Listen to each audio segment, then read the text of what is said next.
नमस्कार, मैं हूं आपके साथ कांची बंसल। आप देख रहे हैं जनहित टाइम्स। कोई इन्हें रेफ्यूजी कहता है तो कोई शरणार्थी, लेकिन शरणार्थी संकट भारत समेत कई अन्य देशों के लिए एक बड़ी समस्या के साथ साथ बड़ा मुद्दा बना हुआ है। आज शरणार्थियों के विषय की पूरी समस्या के बारे में हम आपको बताने वाले हैं। तो आइए जानते हैं देश के लिए कैसे शरणार्थी बड़ी संकट के रूप में सामने आते हैं। शरणार्थी का मतलब शरण में आने वाला, असहाय, लाचार, बेघर, देश से निकाला गया और रक्षा चाहने वाला व्यक्ति या उनके समूह से लगाया जाता है। अंग्रेजी भाषा में इन्हें रेफ्यूजी कहा जाता है। भारत की नई समस्त विश्व शरणार्थी की समस्या से जूझता है, लेकिन हमारा भारत देश दया, सहायता, निराश्रय को आश्रय देने की भावना रखने वाला है। इसलिए भारत में शरणार्थियों की संख्या सबसे ज्यादा पाई जाती है। शरणार्थियों को लेकर कई तरह के सवाल मन में घर करते हैं कि आखिर शरणार्थी का आगमन कैसे हुआ, ये देशों के लिए संकट कैसे पैदा करते हैं, शरणार्थी समस्या के क्या समाधान हो सकते हैं, शरणार्थी संकट को खत्म कैसे किया जा सकता है। इसके अलावा शरणार्थी समस्या ने न सिर्फ किसी देश की आंतरिक राजनीति को बल्कि ग्लोबल राजनीति को किस तरह से प्रभावित किया है, ऐसे कई सवाल हम लोगों के मन में आते हैं। ऐसे ही बड़े सवालों पर से पर्दा उठाने के लिए देखिए हमारी ओर से तैयार की गई ये स्पेशल रिपोर्ट। कुछ लोगों को उनके अपने देश वाले जब देश से निकाल दे तो उन्हें अन्य देश में घुसपैठ करने को मजबूर होना पड़ता है। ये लोग मजबूरी में अपने परिवार के साथ पलायन करने को मजबूर होते हैं, लेकिन ये लोग उस देश के लिए बड़ी समस्या बन जाते हैं। रेफ्यूजियों को लेकर कई तरह के सवाल सबके मन में आते हैं, लेकिन सबसे बड़ा सवाल ये कि रेफ्यूजी आखिर कहते किसे हैं। देखिए, युद्ध, प्रताड़ना, आपदा, बाढ़, संघर्ष, महामारी, पलायन, हिंसा, कई कारण हैं जो लोग अपने देश या घर को छोड़ दूसरी जगह शरण लेने को मजबूर होते हैं। उन्हें रिफ्यूजी या शरणार्थी कहा जाता है। अगर पहले रिफ्यूजी घटनाओं का जिक्र किया जाए तो स्पष्ट प्रमाण नहीं मिलता, क्योंकि हर युग और सभ्यता के दौरान बड़े स्तर पर मानव का विस्थापन हुआ है। हालांकि इतिहास में जिक्र है कि रूस की क्रांति और उसके बाद के हालात में 1917 से 1921 के बीच 15 लाख से अधिक लोगों को वहां से विस्थापित होना पड़ा। चीन पर जब समस्यावादी शासन आया तो करीब 20 लाख लोगों को वहां से निकलकर ताइवान और हांगकांग में आसरा लेना पड़ा था। दूसरे विश्व युद्ध में जब जर्मनी हार गया तो दुनिया के ताकतवर मुल्कों ने अपने यहाँ शरण पाने वाली जर्मन आबादी को खदेड़ा। अब सवाल ये खड़ा होता है कि देश में रेफ्यूजी की समस्या कैसे पैदा होती है। चलिए इसका जवाब भी जानते हैं। युद्ध, प्रताड़ना, आपदा, बाढ़, संघर्ष, महामारी, पलायन, हिंसा जैसे कारणों से जो लोग अपने देश या घर को छोड़कर दूसरी जगह शरण लेने को मजबूर होते हैं, उन्हें रेफ्यूजी या शरणार्थी कहा जाता है।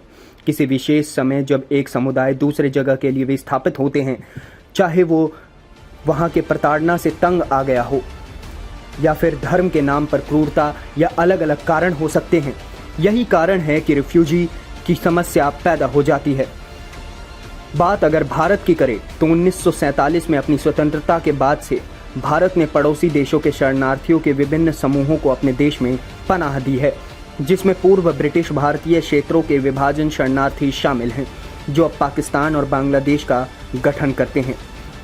तिब्बती शरणार्थी जो 1959 में आए थे, 1960 के दशक की शुरुआत में वर्तमान बांग्लादेश से चकमा शरणार्थी, अन्य 1965 और 1971 में बांग्लादेशी शरणार्थी, 1980 के दशक में श्रीलंकाई तमिल शरणार्थी और हाल ही में म्यांमार से आए रोहिंग्या शरणार्थी।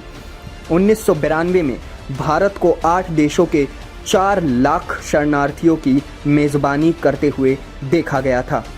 आपको बता दें कि संयुक्त राष्ट्र शरणार्थी संधि 1951 और शरणार्थियों की स्थिति पर प्रोटोकॉल 1967 पर कुल 145 देशों ने हस्ताक्षर किए हैं। साथ ही यही संधि संयुक्त राष्ट्र के तत्वाधान में की गई है। वर्ल्ड वॉर II के बाद उपजे शरणार्थी संकट के समाधान तलाशने के क्रम में इस संधि को अंजाम दिया गया।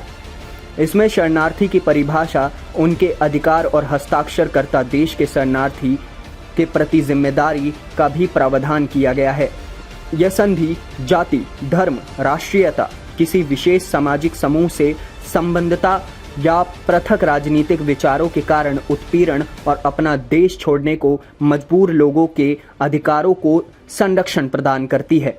लेकिन ऐसे लोग जो युद्ध अपराध से संबंधित हैं या आतंकवाद से प्रत्यक्ष रूप से जुड़े हैं, उनको शरणार्थी के रूप में मान्यता नहीं देती। साल 1948 की मानवाधिकारों पर सार्वभौम घोषणा के अनुच्छेद 14 से यह संधि प्रेरित है। UDHR किसी अन्य देश में पीड़ित व्यक्ति को शरण मांगने का अधिकार प्रदान करती है। आपको बता दें कि साल 1967 का प्रोटोकॉल सभी देशों की शरणार्थियों को शामिल करता है। इससे पूर्व साल 1951 में की गई संधि सिर्फ यूरोप के शरणार्थियों को ही शामिल करती है। वर्तमान में ये संधि और प्रोटोकॉल शरणार्थियों के अधिकारों के संरक्षण के लिए प्रमुख भूमिका निभाते हैं। इनके प्रावधान मौजूदा समय में भी उतने ही प्रासंगिक हैं जितने इनके गठन के वक्त थे। रेफ्यूजियों और भारत के बीच के रिश्ते की कड़वाहट के किस्से भी सुर्खियां बनते आए हैं। इस संबंध में ये सवाल भी अहम हो जाता है कि भारत संयुक्त राष्ट्र की शरणार्थी संधि में क्यों शामिल नहीं है। इसका जवाब जानते हैं, देखिए। तो आपको बता दें कि भारत ने संयुक्त राष्ट्र की शरणार्थी संधि 1951 और इसके साल 1967 के प्रोटोकॉल पर भी हस्ताक्षर नहीं किए हैं। मौजूदा समय में भारत में 2 लाख से भी ज्यादा शरणार्थी हैं। इस प्रकार भारत कुछ उन बड़े देशों में शामिल है जो इस संधि में शामिल नहीं हैं। इस संधि में 140 देश शामिल हैं। भारत के इस संधि में शामिल न होने के कारणों को ऐसे समझा जा सकता है। दक्षिण एशिया की सीमाएं प्रमुख रूप से विखंडित हैं और इनके नियंत्रण के लिए सक्षम व्यवस्था उपलब्ध नहीं है। अगर इस क्षेत्र में किसी प्रकार का मानव संघर्ष या संकट की स्थिति उत्पन्न होती है तो बड़ी संख्या में शरणार्थियों का भारत की ओर प्रस्थान होगा। इस प्रकार की स्थिति प्रमुख रूप से 2 समस्याओं को जन्म दे सकती है। प्रथम, इस क्षेत्र के संसाधन तथा बुनियादी ढांचा इतना मजबूत नहीं है कि अचानक बड़ी संख्या में शरणार्थियों को शरण दे सके। दूसरा, यह भारत की जनसांख्यिकी को भी प्रभावित करता है। ध्यान देने योग्य ये है कि भारत के पूर्वोत्तर क्षेत्र में अशांति के लिए प्रमुख रूप से जनसांख्यिकी में आया बदलाव जिम्मेदार है तथा इसके समाधान के रूप में ही असम में NRC को लागू किया जा रहा है। कुछ विश्लेषकों की माने तो भारत का UNHCR के साथ अतीत का अनुभव अच्छा नहीं रहा, इसलिए भारत इस संगठन की नीतियों को संदेह की दृष्टि से देखता है। क्या भारत सरकार की ओर से भी रेफ्यूजियों के हित में कोई काम किए जा रहे हैं? आइए इसका जवाब भी जानते हैं। एशिया में दुनिया के कुल विस्थापित लोगों की 1/3 यानी 2 करोड़ के आसपास आबादी है। शरणार्थियों की सुरक्षा के मामले में भारत का एक अच्छा रिकॉर्ड रहा है। हालांकि भारत संयुक्त राष्ट्र की शरणार्थी संधि 1951 और इसके प्रोटोकॉल का हिस्सा नहीं है और भारत की कोई औपचारिक शरणार्थी नीति भी नहीं है। फिर भी संयुक्त राष्ट्र के उच्चायोग के मुताबिक भारत में कुल 2 लाख शरणार्थी हैं। इसमें से 1 लाख चीन से आए तिब्बती और 60,000 श्रीलंका से आए तमिल हैं। इसी के साथ भारत राजनीतिक कारणों से भी शरणार्थियों को आने की इजाज़त देता रहा है। उदाहरण के लिए 1971 में पाकिस्तान के साथ युद्ध के दौरान पूर्वी पाकिस्तान से आए शरणार्थियों को भारत ने अपने यहाँ आने की इजाज़त दी। इसी युद्ध में भारत के मुक्तिवाहिनी लड़ाकों को ट्रेनिंग और समर्थन भी दिया था।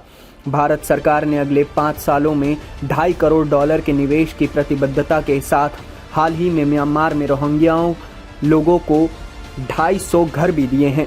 भारत इस समस्या का समाधान इसी प्रकार के तरीकों से करना चाहता है।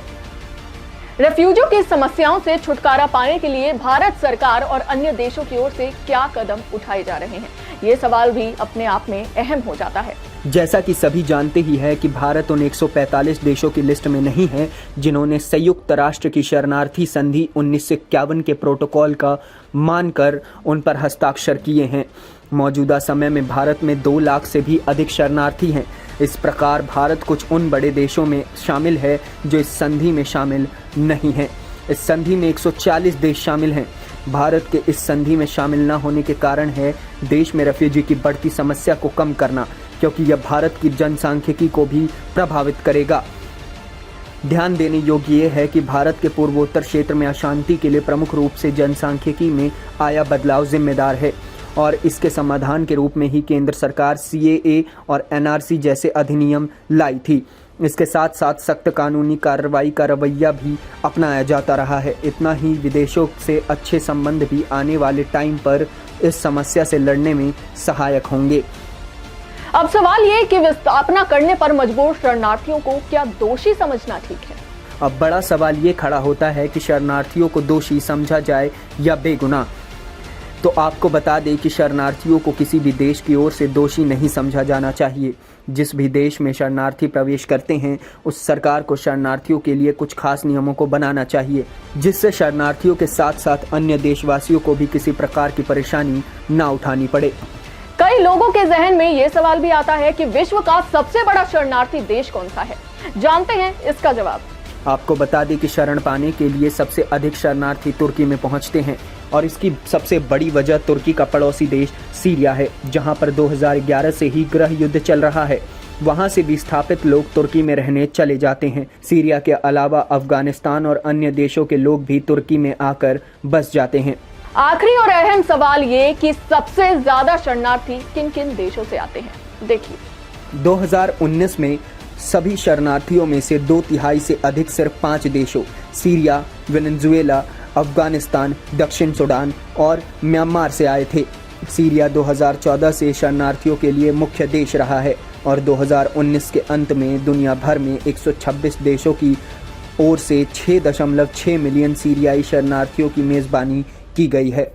लिप्त से जन्मा युद्ध नहीं दे सकता रोटी, पानी और घर। युद्ध एक गिद्ध है जो टोकता है विभीषिका को, लाशों को और बच रहे उन अनाथों को जो कहलाते हैं शरणार्थी। जय हिंद।